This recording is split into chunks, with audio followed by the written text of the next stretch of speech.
Good afternoon, Musketeers. It's April 6th, 2018. I'm Marta Berglund. And I'm Lily Walsh. This is Xavier News. From the Xavier University Television Studio, this is Xavier News. Your campus, your region, your world. This is Xavier News.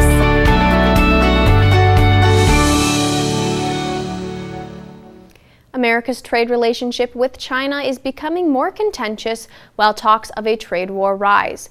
As President Trump has imposed tariffs on $50 billion worth of Chinese goods, escalation concerns are heightening.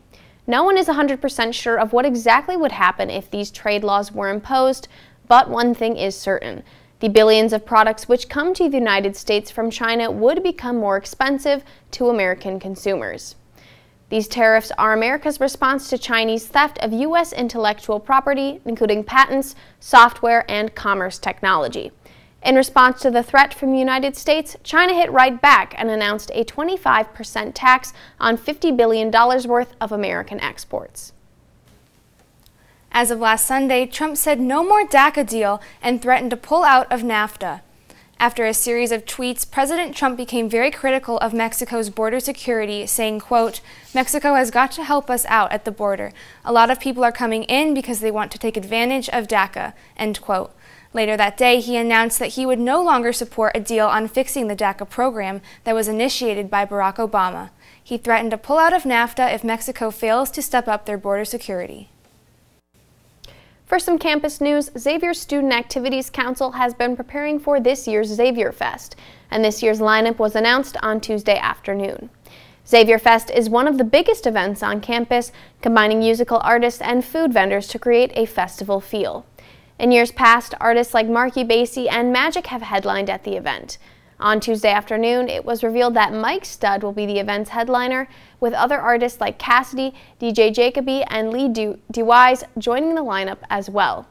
Mike Stud was first recognized as a musical artist when he was a Duke baseball player and released the garage band recorded single College Humor as a Joke in 2010. Xavier Fest food vendors include Skyline, Delicios, Hungry Brothers, and Empanadas Aquí. See you there, Muskies. Have you ever wondered what runs the hourly chiming of the clock tower bells on campus? Michael Langford III has more with the story.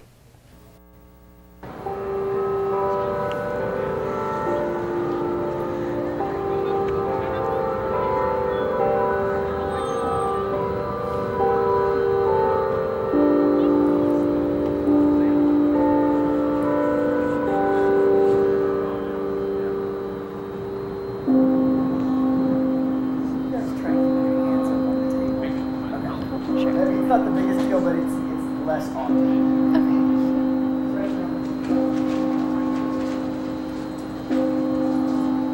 I figured somebody runs the clock in Gallagher.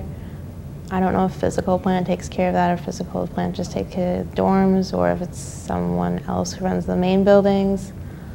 Might throw other people off if they are looking at it. One time my phone was broken for a week, so that was keeping my time, so I guess I was 18 seconds off for a week.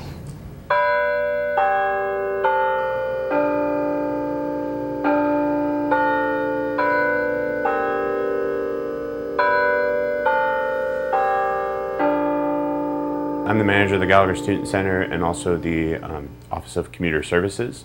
So primarily I oversee all things related to the Student Center facility, the facility operations, the welcome desk operations, all the event spaces in the building, supervise the student staff that run those spaces, that answer the main campus phone, and operate the welcome desk.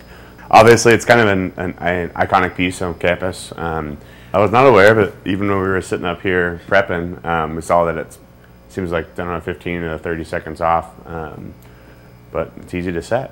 So typically it's reset and adjusted by physical plant staff. So a gentleman who operates kind of maintenance services in this facility, and a couple others will swing by and adjust it. But it's also my responsibility to kind of change it and adjust it as needed. We use the bell for kind of certain services when we do mass in the fall. We'll peel the bells for about 5 minutes to indicate that they're having the service on the yard, so we'll come up here and do that. But yeah, it's all operated by this machine here, so it's pretty simple.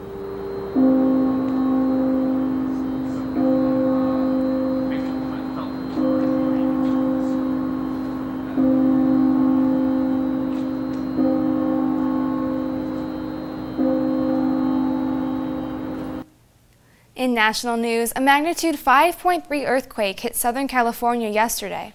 It entered off the Ventura County coast and stretched from Woodland Hills to West Los Angeles to the Burbank area. Though earthquakes are quite common along the coast, California Tech was able to report that this was the strongest earthquake to hit the Southern California region since 2014. After completing a full survey by both ground and air, the Los Angeles Fire Department declared that 470 square miles of land suffered no damage and there were no injuries. Republican Governor John Kasich has begun introducing potential new gun laws in Ohio. State Representative Michael Henn said, quote, "These are just sensible changes that should keep people safer," end quote. Kasich's recommended changes include a so-called red flag law. This would enable family members, guardians, or police to ask judges to temporarily strip gun rights from people who show warning signs of violence through a new gun violence restraining order. Several other states have already embraced similar laws. Henn said additional recommendations are also included in the bill. One is forcing stricter compliance with deadlines and penalties around entering data into the National Background Check System. A second is prohibiting those under domestic violence protection orders from buying or possessing firearms. And finally, a third is clarifying Ohio's prohibition on so-called strawman third-party gun purchases. Yvette Simpson is a local leader in Cincinnati politics. Here's Alec Barber with the story.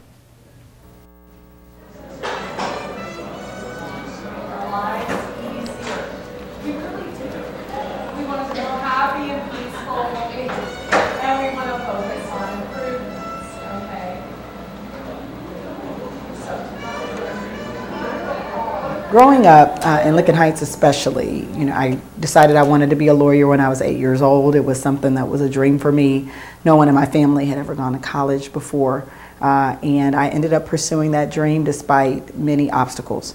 Once I became a lawyer, I spent a lot of time outside of the law, working in community organizations, and decided I wanted to maybe make an impact that was larger than the day-to-day practice was going to allow me to, so I ran for office in 2011. And for 6 years, I was a member of Cincinnati City Council, helping individuals in poverty, people who were homeless, victims of sex trafficking, helping our communities grow in a way that was inclusive. And I'm really proud of that work. I think growing up poor in a community raised by my grandmother really gave me a foundation of wanting to change the world and make people's lives better. So I currently work at Ulmer & Byrne Law Firm, and I'm kind of an attorney that represents different corporations, either in kind of formation matters, that's our small business work, or in employment matters. So right before this, I was a member of Cincinnati City Council, President Pro Tem. I ran for mayor, won the primary, lost the general election. Losing the mayor's race was a challenge. I mean, you put your heart and soul into something, and it doesn't work out. But I feel like every challenge that you put yourself out there for that doesn't work out is a great opportunity to learn and figure out what's next.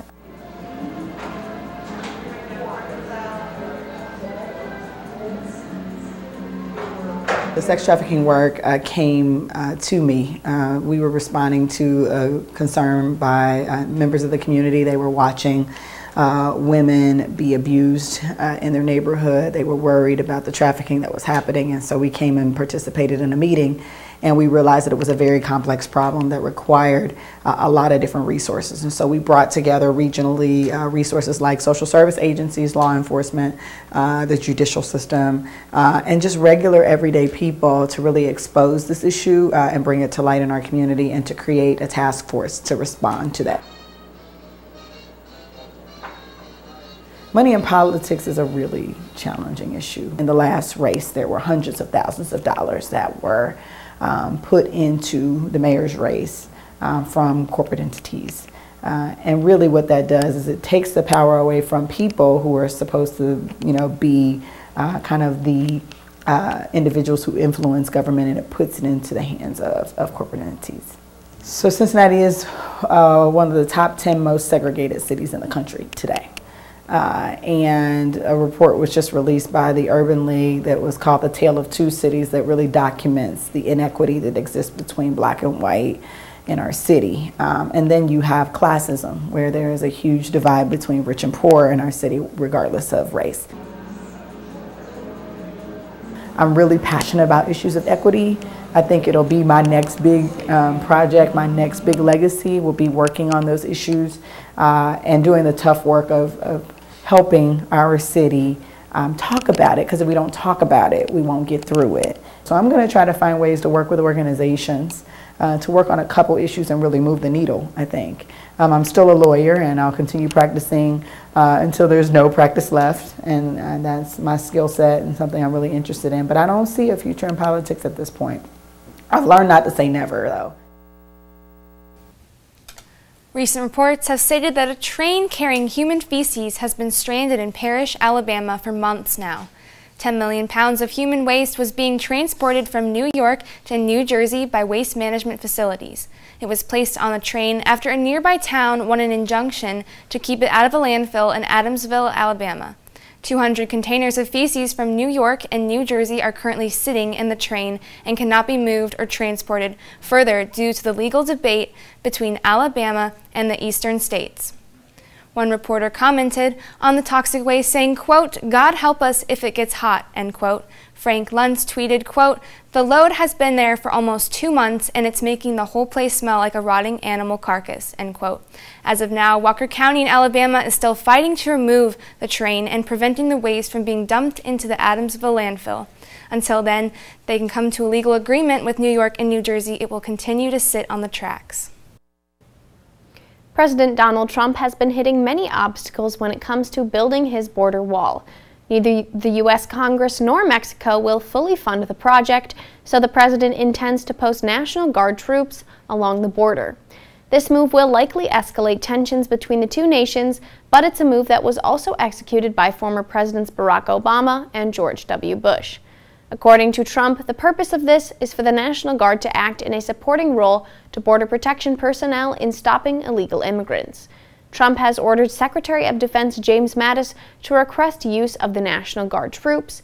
In addition, he ordered Mattis and Attorney General Jeff Sessions to submit a report within 30 days detailing an action plan and recommendations to protect the border. Tomorrow is Xavier's annual Muskiethon. Muskiethon is a 12-hour dance marathon that raises money for the Cincinnati Children's Hospital Medical Center. It begins at 1 p.m. and will end at 1 a.m. in the Gallagher Student Center. There will be free food, raffles, prizes, and possibly a dunk tank on the yard. Participants can choose to stay the full 12 hours or come at different times of the event. Sign up now at xavierdm.org and be sure to follow Muskiethon_XU on Instagram for updates. All right, that's all from the news desk, people. We'll be right back with Lucas Robbins and the Xavier Sports Report.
And by the Student Athlete Advisory Committee, Xavier student athletes voted on a number of categories. Emily Connors from swimming won 2 XBs for Best Championship Performance and the Best Record-Breaking Performance. Senior Madeline Britton won Female Athlete of the Year to wrap up one of the most decorated careers as a runner in Xavier history, after becoming the 2nd runner to compete in the national championship in school history. Sam Buzzas and Sydney Shembri from men's and women's soccer won Newcomer Athletes of the Year. And star basketball player Trayvon Blewett earned Male Athlete of the Year. And finally, the Xavier baseball team was named the Team of the Year. Congratulations to all the 2018 XBs winners for their accolades, along with the achievements of the rest of the Xavier student athletes. And finally, it's time to address the elephant in the room. Xavier's winningest basketball coach in history has left our school program. Last week, Chris Mack made the decision to leave Xavier to go to Louisville for a 7-year, $28 million contract, ending one of the most successful Xavier coaching eras of all time. He takes with him not only his experience and knowledge, but also fellow coach Luke Murray, along with his celebrity fan Bill from us, and was a big part in graduate transfer Evan Bourdreau taking back his commitment from Xavier and going with Purdue. While these seem like dark days for Xavier's men's basketball program, know that there's still hope with Musketeer Faithful. Xavier has always promoted from within and finds success with new head coaches, including, and hopefully Travis Steele, the new head coach, won't be an exception. The Danville, Indiana native has been with Xavier longer than Chris Mack has been head coach, and initially was director of basketball operations, and then for 7 years was an assistant head coach, and then for 3 years the associate head coach. He is experienced with the program and should have a good tenure as the head coach here. While our legendary senior class is also leaving us, a number of young veteran players like Quentin Gooden, Tyreek Jones, Najee Marshall, and Paul Scruggs, along with 3 new incoming freshmen, should help ease our losses this offseason. While we likely won't be going after a 1 seed next year, this young core of players is something to reload and rebuild our program over the next 2 to 3 seasons. Take a deep breath, Musketeer fans. We will be back sooner than you think. And as always, let's go X.